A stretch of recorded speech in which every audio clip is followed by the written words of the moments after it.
As long as you're not being touched, you can say whatever you want. We're at Washington Square Park.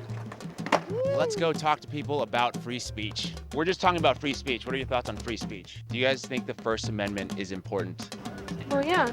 I don't feel comfortable answering. I feel like there's just such a big geopolitical state in the world right now. The cornerstone of free speech rights in the United States, the First Amendment to the Constitution states, Congress shall make no law abridging the freedom of speech or of the press. But as we all know and have experienced, the application of the First Amendment has seen numerous limitations and challenges. Right from the get-go, Congress passed the Alien and Sedition Acts in 1798, not even a decade after the drafting of the Bill of Rights, which legalized the imprisonment of individuals who criticize the government. During the Civil War, President Lincoln suspended habeas corpus, and the Union government sometimes arrested and detained people who expressed Confederate sympathies or criticized the Union war effort. Given the fraught societal climate we live in today, I went out on the streets of New York to interview regular Americans about their views on free speech. I'm wondering if you have any thoughts on free speech, First Amendment. Do I believe in the use of the First Amendment? Yes. Freedom of speech, is it an important part of the Constitution? Should that right of free speech be protected? I mean, yeah, absolutely. Everyone deserves to have their own say in anything, you know? Freedom of speech is very important. Do you guys think the First Amendment is important? I would think so, yeah, as long as it's speaking from the heart, not negatively. People should be able to say what they want to say without hurting somebody else. The truth is, in most cases, the line between free speech and hate speech isn't so clear. I am asking, specifically calling for the genocide of Jews, does that constitute bullying or harassment? If it is directed and severe or pervasive, it is harassment. So the answer is yes. It is a context-dependent decision, Congresswoman. Calling for the genocide of Jews does not constitute bullying and harassment? I have not heard calling for the genocide for Jews on our campus. But you've heard chants for intifada. I've heard chants which can be anti-Semitic depending on the context. Anti-Semitic rhetoric, when it crosses into conduct that amounts to bullying, harassment, intimidation, that is actionable conduct, and we do take action. So the answer is yes, that calling for the genocide of Jews violates Harvard Code of Conduct, correct? Again, it depends on the context. Do you think we should be able to say whatever we want to say without consequences? Yeah. But then what happens if people are starting to say hateful things? People say hateful things every day. People have been saying hateful things since the beginning of time. I think somebody can say whatever they want to me, as long as you don't touch me. If it's borderline hate, then that's just hate. That's not freedom of speech. That's just hate, you know? When it comes to pushing certain hateful viewpoints, that's when free speech really becomes a dangerous area. Where do you draw that line between free speech and hate speech? Well, everybody can draw their own line. You know what hate speech is and you know what free speech is. And free speech is what saying what's on your mind, but without hurting somebody else. For you, when does free speech veer into hate speech? There's not a blanket answer to this. It is very situational. Nothing's black and white, I guess is what I'm saying. It's a tricky topic. And if it is context dependent, the line between free speech and hate speech, the question we have to ask is, who can be trusted with the great responsibility of determining what is permissible for people to say and what is not, and what the consequences should be for those who violate those standards? Is it the government? We all know how that went in the 1950s McCarthyite Red Scare, during which the House of Un-American Activities persecuted many individuals suspected of communist ties or sympathies, often with little or no evidence of any actual crime or regard for an individual's First Amendment protections. Today's witch hunt involves rooting out any anti-Israel sentiment in every corner of the country, with a seemingly unified condemnation of the slogan "From the river to the sea," whose meaning itself is still widely disputed, with interpretations ranging from an aspirational call for freedom, human rights, and peaceful coexistence, to a call for ethnic cleansing against Israeli Jews. Last month, Congress moved to censure Congresswoman Rashida Tlaib for uttering the slogan. Similarly, the White House has condemned the use of said slogan. When it comes to the phrase that was used, from river to the sea, it is divisive, it is hurtful, many find it hurtful, and also many find it anti-Semitic. And so obviously we categorically reject applying the term to this conflict. And currently there is a resolution proposed by Senator Tom Cotton that would condemn From the River to the Sea as an anti-Semitic call for the destruction of Israel. And beyond government censorship efforts, employers too have gotten involved. Numerous reports of firings, suspensions, and job offers being rescinded due to speech.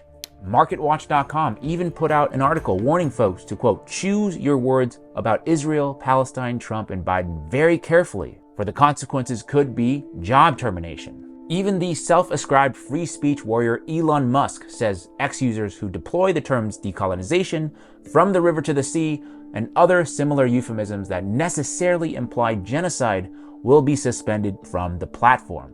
Curiously though, Yair Netanyahu, the son of Israeli Prime Minister Bibi Netanyahu, uses this exact slogan, except to assert Israeli sovereignty in the region with seemingly no consequences.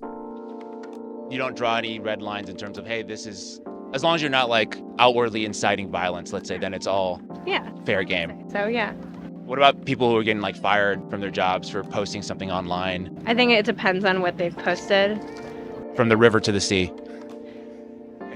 I think, I mean, anything that's negative, if it's directed towards somebody or a group of people, I just think that's not okay. Congresswoman Rashida Tlaib, she was censured a few weeks ago for saying from the river to the sea. Is that punishment fitting the crime or too much? It depends on the purpose for her saying that. If she's calling for violence, I think that... I don't think she was calling for violence. All I'm saying is if she's not, then I am a proponent of free speech. But if you are calling for more violence, I have a problem with that. I don't think that's fair at all, especially because they're standing for something, that's a good cause. And a lot of people have said a lot worse, still haven't lost their jobs. From the river to the sea, is that hateful? I think everyone, has their own way of interpreting, speech. Like I said, as long as it's not borderline just hate, it should be allowed then. Congresswoman Rashida Tlaib, when she said from the river to the sea, was that hateful? It's not hateful, that's what she feels, because she loves her country, she loves Palestine, and they've been hurt for many, many years. I think in her heart, I think she's not somebody who's hateful, I think she's somebody with a lot of love. And for her, I think from the river to the sea, my best friend is Palestinian, he tells me the same thing. From the land to the sea, creation is for everybody. So everybody should have to the land to the sea and live free. That's not hateful, that's just what she wants to say. And, you have in Congress, unfortunately, you have a lot of more people who are hateful than say hateful things more than this lady. So, they're hypocrites. What I found most interesting after interviewing regular Americans is that we, as Americans, are not as radicalized as the mainstream media makes us out to be. So how can we collectively find common ground to protect our First Amendment right to free speech? I talked to Harvard professor Walter Johnson, who has courageously defended his students and faculty's right to free speech and called out the McCarthyite environment our society is seemingly devolving into, to ask him, how can free speech be applied consistently? Yeah, I mean, again, I'm not sure there's a consistent application. Because I think it's always going to be a field of political contest. And so then the focus for me is on, well, how do we imagine ourselves speaking in a way that is insistently honest and also generous? And so for me, that does not involve the sort of activity that I think has been, for quite a while now, we've been living in a world where the words free speech on campuses are associated with the right. And they are generally performed through acts of provocation. Right. Well, I think that this campus is not ideologically diverse, and so I'm going to bring in an extreme speaker who's bound to offend.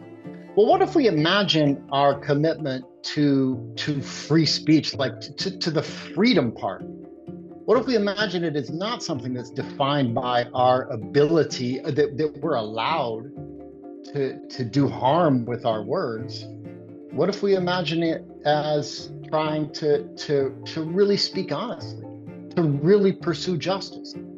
That's what I've been, thinking. And that's not to say that doesn't, plenty of that is going to involve saying things that make other people unhappy or uncomfortable.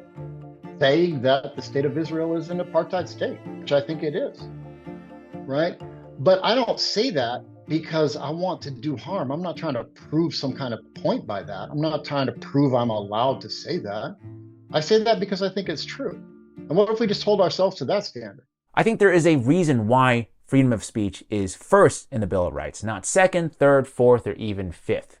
I know I'm a little bit biased because my career literally depends on the freedom to speak without persecution.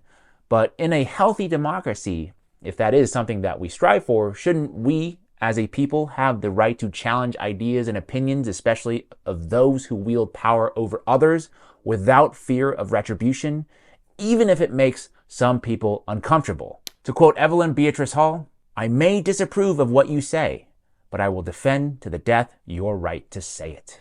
That is all from me this time. Let me know what your thoughts are on free speech in the comment section below. Also, if you notice, the style of this video is slightly different than that of the past. Over the coming months, I think you'll see some evolution of the video essay, explanatory type videos that I have been doing for the last few years, to potentially incorporating other storytelling methods and styles, but of course still focus very much on uncovering the truth, following the money, and giving voice to those who don't have it. Your feedback and support will be very much appreciated. What you can do for me today is, of course, like this video, share it with as many people as you can, hit the subscribe button, and make sure you turn on the notification bell. As always, thank you for your time, and see you in the next one.